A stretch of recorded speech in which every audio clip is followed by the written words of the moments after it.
Bonjour, monsieur Dieudonné Ella Oyono. Merci de nous permettre de vous interviewer, de prendre le temps avec nous, avec Afrique Caraïbes Montréal. Bonjour et merci pour l'invitation. Alors, nous allons commencer nos questions, notre liste de questions. Alors, ma première question pour vous. Vous êtes Canadien d'origine gabonaise.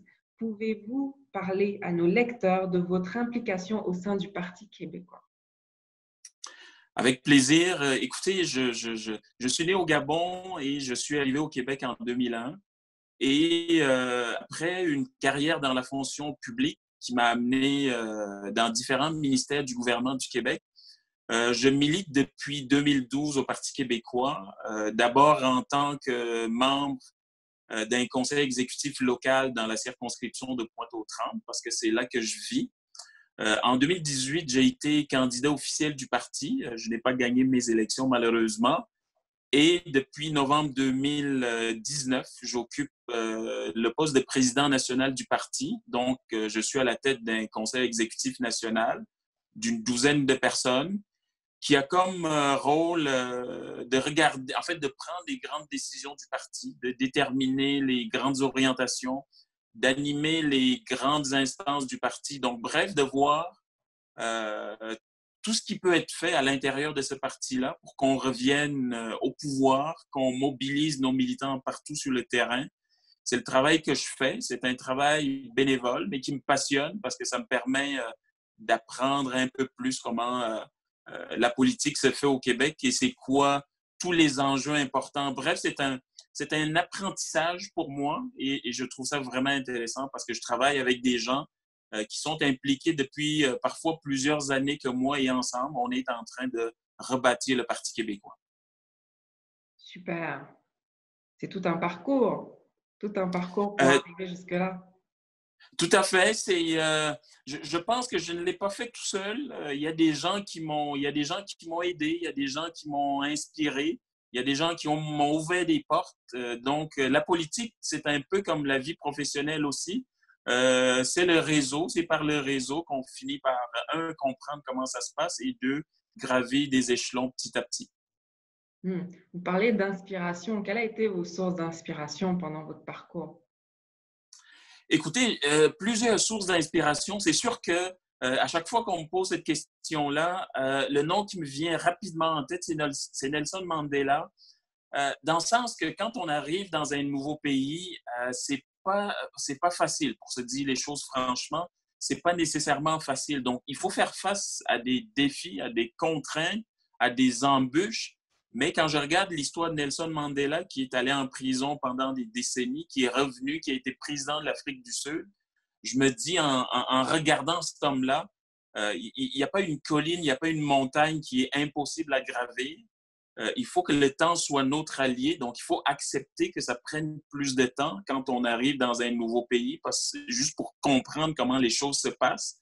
Bref, Nelson Mandela, c'est une grande inspiration pour moi. Hmm, Intéressant, merci. On va passer à notre deuxième question. Qu'est-ce qui vous a motivé à adhérer au Parti québécois? Écoutez, le Parti québécois a un grand rêve, un grand projet, qui est, contrairement aux autres formations politiques, qui est de faire du Québec un pays. Ce rêve-là, pour moi, il est actuel, il est contemporain. Parce que quand je regarde les 50, 60 dernières années au Québec, il y a eu la Révolution tranquille qui a amené les grandes institutions qu'on connaît aujourd'hui, par exemple la Caisse de dépôt et placement du Québec, la Société d'assurance automobile. Bref, ce que nous avons aujourd'hui comme grande institution, comme qualité de vie, c'est l'aboutissement, si vous voulez, de la Révolution tranquille. En 2020, la question qu'on doit se poser, c'est si on veut aller plus loin, qu'est-ce qu'on peut faire? Nous, au Parti québécois, on croit que pour aller plus loin, il faut avoir l'ensemble de nos leviers, il faut être maître chez nous, il faut être indépendant, il faut avoir tous les pouvoirs, il faut décider chez nous, que ce soit au niveau de l'environnement, que ce soit au niveau de l'économie, que ce soit au niveau des accords commerciaux, de la culture. Bref, nous croyons que si le Québec a l'ensemble de ses leviers, peut prendre l'ensemble de ses décisions, on peut aller plus loin que ce qu'on connaît aujourd'hui. Hmm. Merci. Notre troisième question, donc, ce parti a connu une cuisante défaite aux dernières élections provinciales. Selon vous, quelle recette pourrait permettre à ce parti de rebondir aux prochaines élections? La recette est simple, puis on a commencé à la mettre en œuvre depuis le mois de novembre, je dirais même depuis le lendemain des élections du 1er octobre 2018. On a décidé de moderniser le parti, on a décidé de renouveler les instances, on a décidé de reconnecter avec la population, donc de miser sur l'ensemble de nos conseils exécutifs locaux qui sont partout au Québec dans les 125 circonscriptions. Vous savez, on va avoir un nouveau chef au mois d'août, donc à cause de la crise, la course à la chefferie est suspendue. Bref, nous sommes en train de revenir à la base et de dire, ce parti va connaître du succès avec son programme original qui est celui de dire, euh, on, on voit le Québec comme un pays. Ensemble, est-ce qu'on peut bâtir une coalition autour de cette idée-là? Moi, depuis que je suis à la présidence du parti, je parle beaucoup de rassembler les indépendantistes, je parle beaucoup de mobiliser l'ensemble de nos membres. Alors, je pense que ce sont des ingrédients là, qui vont faire en sorte qu'en 2022, on va connaître du succès. Il faut qu'on revienne à l'ADN du parti, qui est l'indépendance, qui est la souveraineté du Québec. Parfait. Quelles sont vos ambitions politiques à court et à long terme? Je vous dirais que un mois, une année en politique, c'est long. On dit même qu'une semaine en politique, c'est très long. Je peux vous parler de mes ambitions à court terme. En fait, jusqu'en 2022, je vais être à la présidence du Parti québécois parce qu'il y a beaucoup de travail à faire. Et avec l'équipe actuelle, on est en train de mettre en place tout ce qu'il faut pour compléter ce processus de modernisation dont je venais juste de vous parler. C'est sûr qu'un jour, en 2022, je compte me représenter comme député pour être élu à l'Assemblée nationale. Au moment où on se parle, je pense que c'est ce que je suis capable de faire comme projection. Ça va dépendre, est-ce que mon parti va être au pouvoir en 2022, c'est ce que je souhaite. S'il n'est pas au pouvoir et que je suis élu député, je vais être à l'Assemblée nationale. Si je ne suis pas élu, peut-être que je vais continuer à être président du parti. Bref, c'est un peu comme ça que j'entrevois pour l'instant mon avenir politique au sein du Parti québécois. Vous êtes né au Gabon et vous avez écrit un livre qui porte le titre « Comment tomber en amour avec son nouveau pays ». Pouvez-vous nous en dire quelques mots sur comment tomber en amour avec son pays, avec le Québec? Tout à fait. Écoutez, moi, je suis né au Gabon, puis je suis arrivé ici dans la vingtaine. Et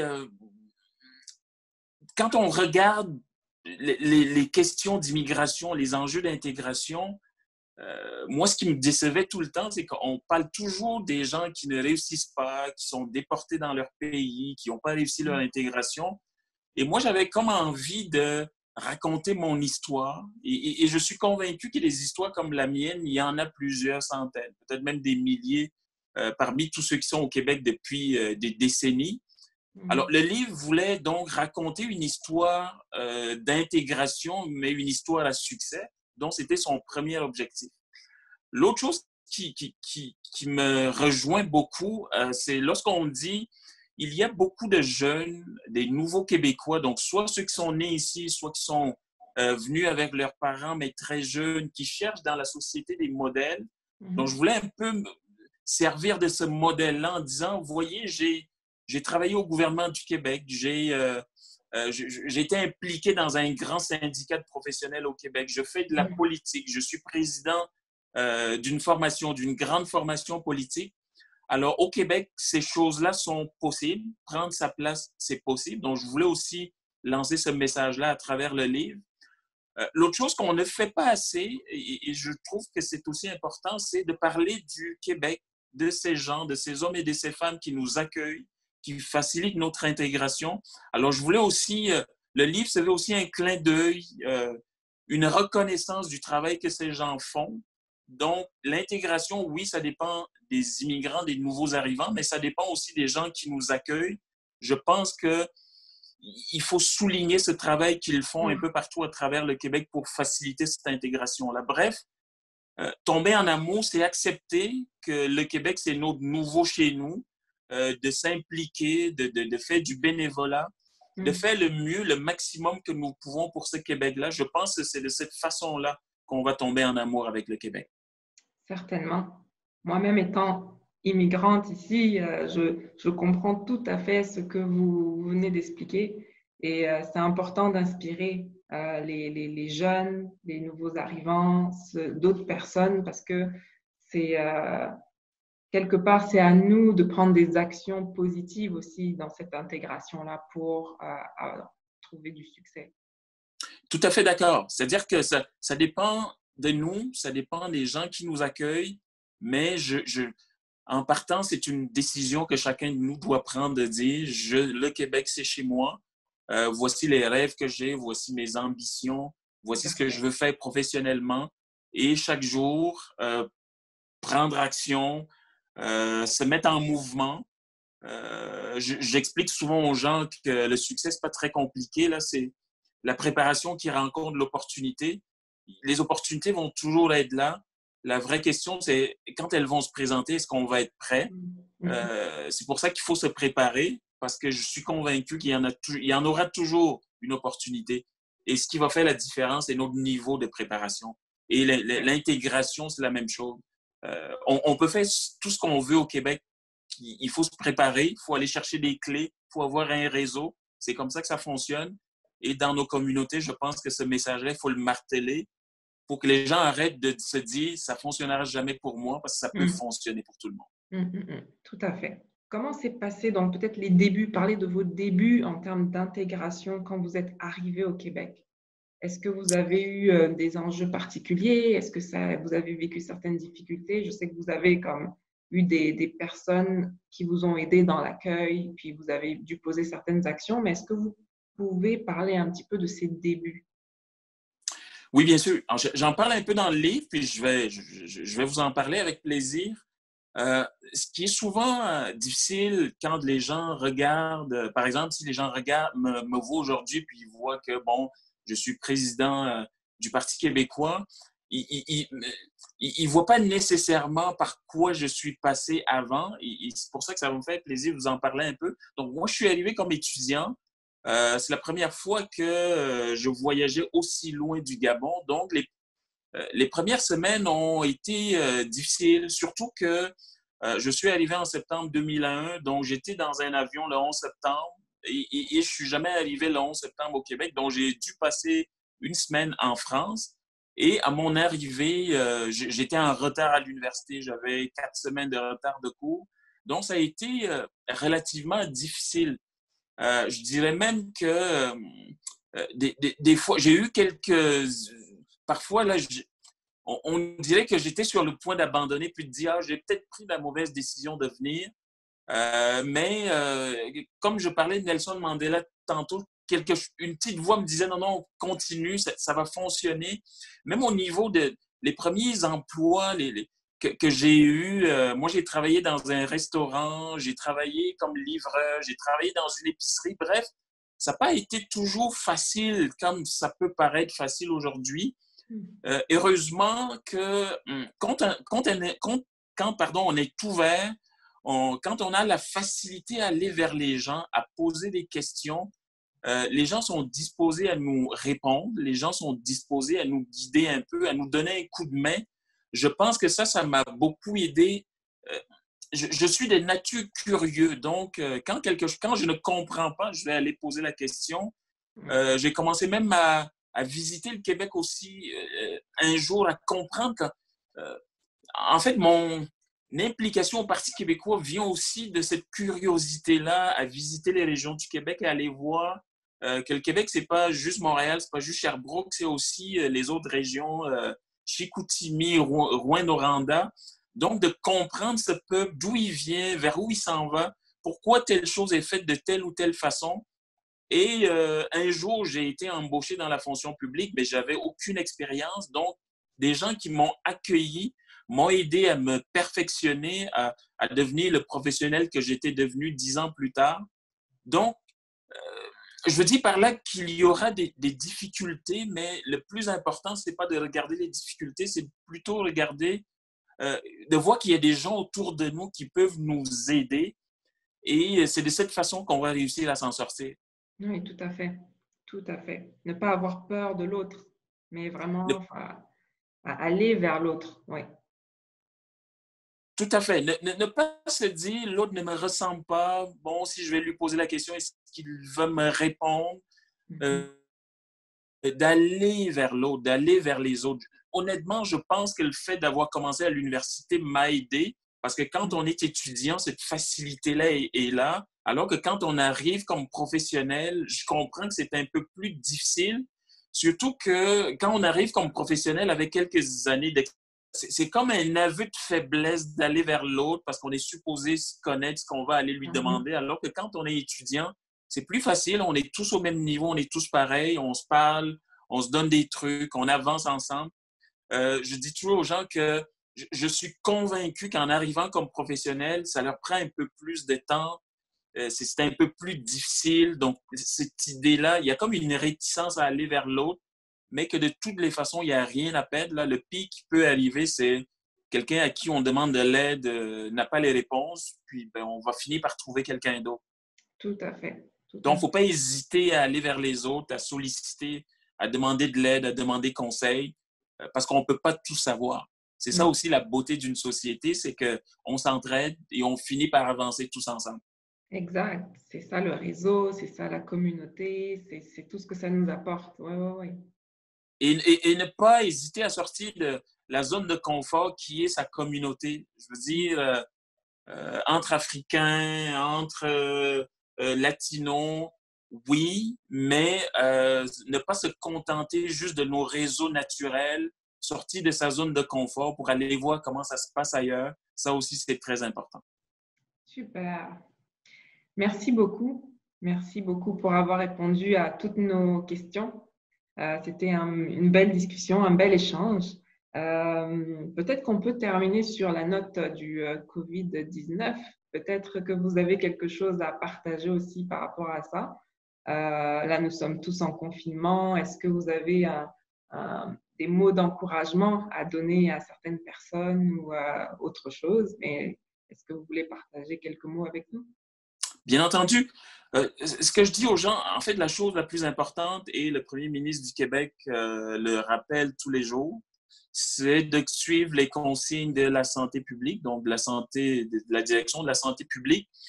Et je dirais aux gens que c'est sûr qu'aujourd'hui, vous me recevez comme président du Parti québécois, mais depuis le début de cette crise, nous, on dit au Parti québécois qu'il n'y a plus de parti, il y a juste une équipe, c'est celle du Québec. On veut tous passer à travers cette crise-là. Nos élus à l'Assemblée nationale travaillent avec le gouvernement et le premier ministre rencontre tous les chefs de parti 2 fois par semaine. C'est parce qu'on veut mettre tous les efforts pour sortir de cette crise-là. On sait que dans les CHSLD, la situation est particulièrement difficile. Donc, on est de tout cœur avec les familles qui perdent des êtres chers et on est derrière le gouvernement pour que les CHSLD, là, que le gouvernement reprenne le contrôle. Et de façon générale, moi, je dirais que le Québec est un peuple résilient. Les Québécois sont résilients et on va sortir de cette crise, on va recommencer à faire de la politique, on va recommencer à nous rassembler. Mais en attendant, faisons tout pour suivre les consignes de la santé publique. Euh, Plus on va suivre les consignes, plus tôt on va sortir de cette crise-là. Et pour les gens qui sont dans les communautés culturelles, des fois j'entends des messages qu'on suit moins les consignes parce qu'on lit des fois des choses sur Internet là, qui ne sont pas nécessairement vraies. Hmm.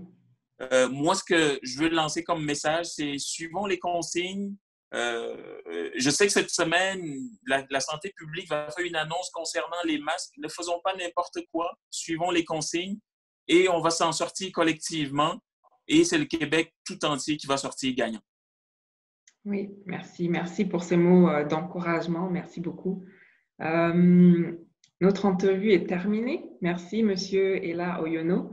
Nous espérons pouvoir vous interviewer lorsque vous deviendrez député prochainement. à long terme, mais on vous souhaite beaucoup de succès dans votre carrière politique. Merci beaucoup pour l'invitation. Ça me fait toujours plaisir de répondre positivement à vos invitations parce que mon parti a besoin d'être connu dans les communautés culturelles notamment. Alors, un média comme le vôtre, compte tenu du rôle qu'il joue, à chaque fois que vous allez me solliciter en fonction de mes disponibilités, ça va me faire plaisir de venir vous rencontrer. Merci encore pour l'invitation. Merci. Bonne journée à Au vous. revoir. Au revoir. Merci, au revoir.